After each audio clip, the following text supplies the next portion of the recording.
African religious traditions, ritual practices, social customs, divine prophecy, and fundamental beliefs once dominated the secular and non secular world in ancient times.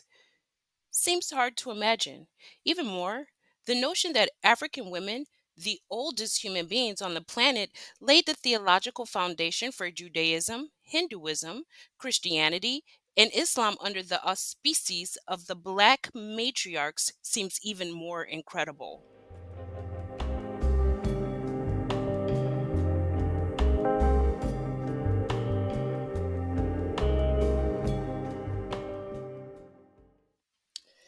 Considering the current status of African women around the world, one could hardly be convinced that her matriarchal presence and the enormous influence she wielded in the ancient world had far exceeded the limited physical, cultural, geographical, and political designations of which Africa and her religions are confined today.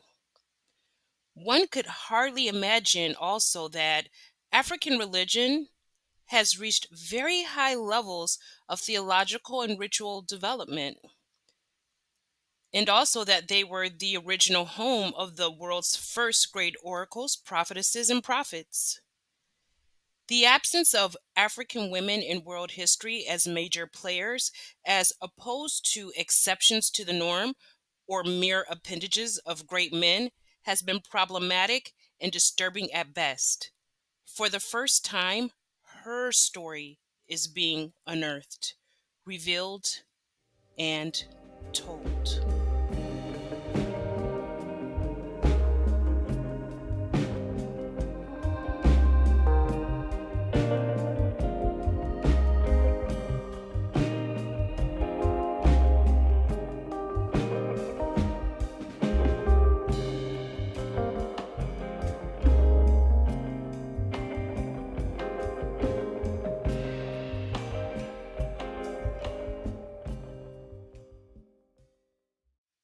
The first prophetess in the world. The first prophets of Mami Wata were African women. They were called the Sibyls, meaning that they were Mami Wata, priestesses and priest of the Owanes. The more advanced of this matriarchal divine order are known as the emergencies in West Africa. They can call up the dead and even the souls of the living. They were the ancient oracle used in ancient Greece, Roman, and Babylon. Their prophecies are the oldest in the world. It is through the divine blood of these Sibyl priestesses that the patriarchal kingships of the pharaohs, the Hebrew prophets, and the Chaldean priests were born.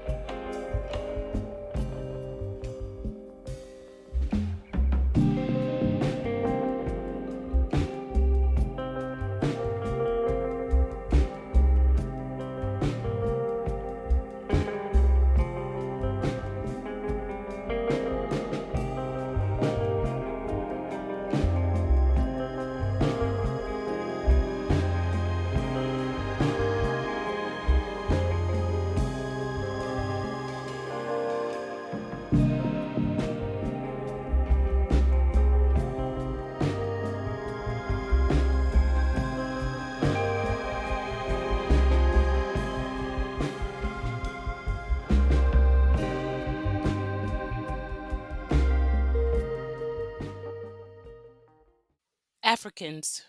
Black Buddhists, Umbrians, and Black Etruscans erected civilizations in what is now Italy, thousands of years before the Anglo Romans arrived. What is now called the seat of the Vatican in Italy was originally the sacerdotal seat of the ancient Black Sibyls. As the first established sacerdotal African matriarchs, the Sibyls' culture and religious impact was arguably the most profound on ancient civilization than modern history has ever revealed or cared to admit. From Mesopotamia to Libya, Mizraim, Kemet, Egypt, Ionia, Minoa, Peloponnese, Turkey, and Mycenae, Greece, and later Rome. The Sibyls were the primary divine Vatican and absolute moral authority.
The Sibyls. They could heal the sick, raise the dead long before Christ. As the sole spiritual authority in the ancient world, the Sibyls were famous for uttering warnings and admonitions to the villages, cities, and ancient kingdoms, including their leaders, prophesizing their doom or fulfilling their hopes in restoring lost glory. They'd right moral wrongs and punish offenders of the divine law. Centuries before Christ, they were known to heal the sick, restore dignity and strength to weak, and sight to the blind. They were famous for curing lameness, epileptics, deaf, mutes, and lepers.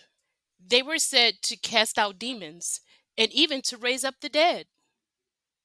This last reference is probably meant to call up and materialize the spirit of a dead person. For example, the Sibyl named Hierophile, residing in Cumian, Rome, was famed for calling up the spirit of the apostle Samuel from the dead.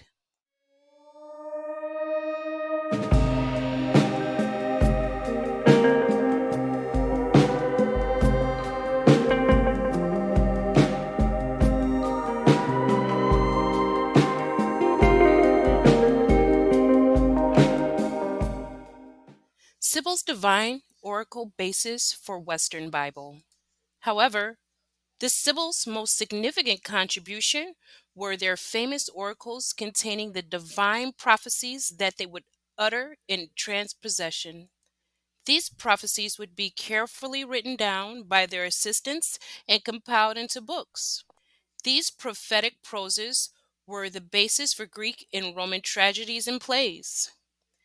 These prophetic books were later collected by the Roman authorities and soon became the sole and undisputed precursor to the Western Christian Bible, and would later lay the ecclesiastical foundation of Western civilization.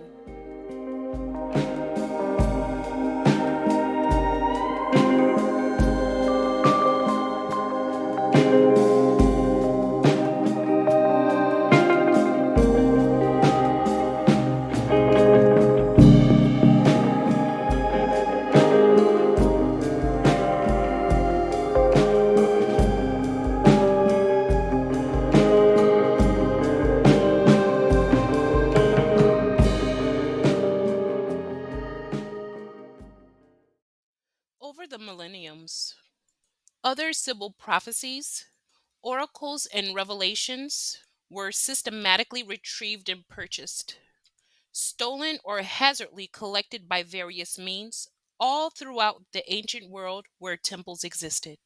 It was these books that would later be plagiarized, revised, or altered, and compiled into one holy book, known as the Sibylline Oracles. They would later become the center of the bitter doctrinal or hearsay wars between the warring Levitical Jews and the emerging Roman Vatican authority. As the African matriarchal power began to decline and her colonies taken over by foreign conquerors, it was the thrones and sacerdotal power and prophecies of the Sibyls that was stolen from them by the emerging Roman Church. Their religions were later labeled as pagan heathen under now racialist Roman authority.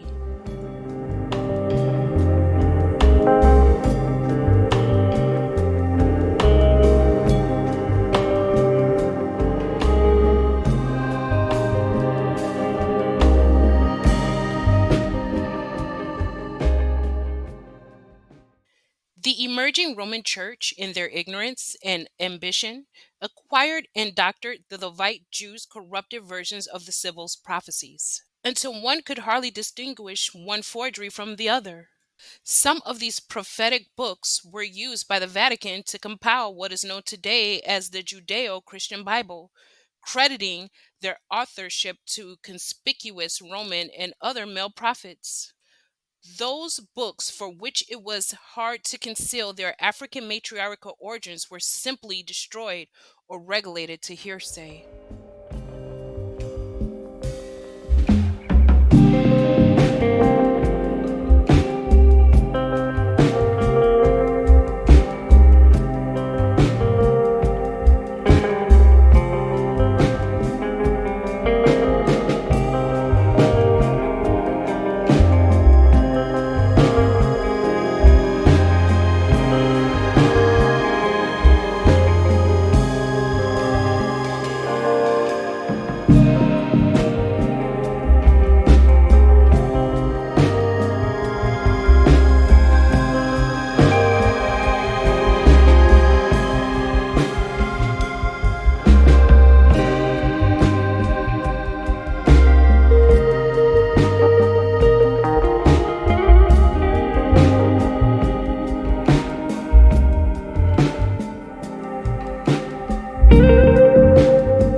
Originally feminine.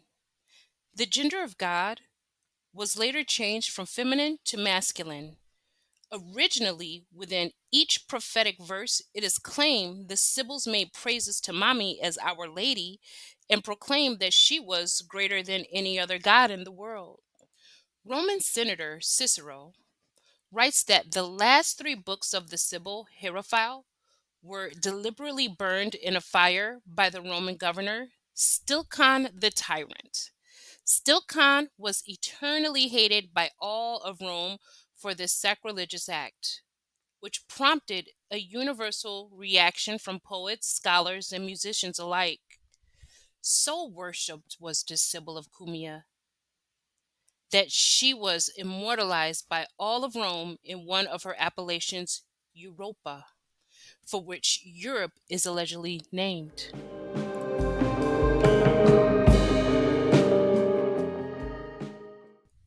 Millions of her people were murdered or enslaved, and millions scattered to the four winds all across the world.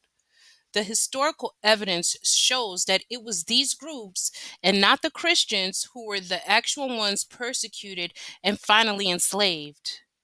The New Testament is actually a historically chronicle of the final destruction of all remnants of the African matriarchal authority.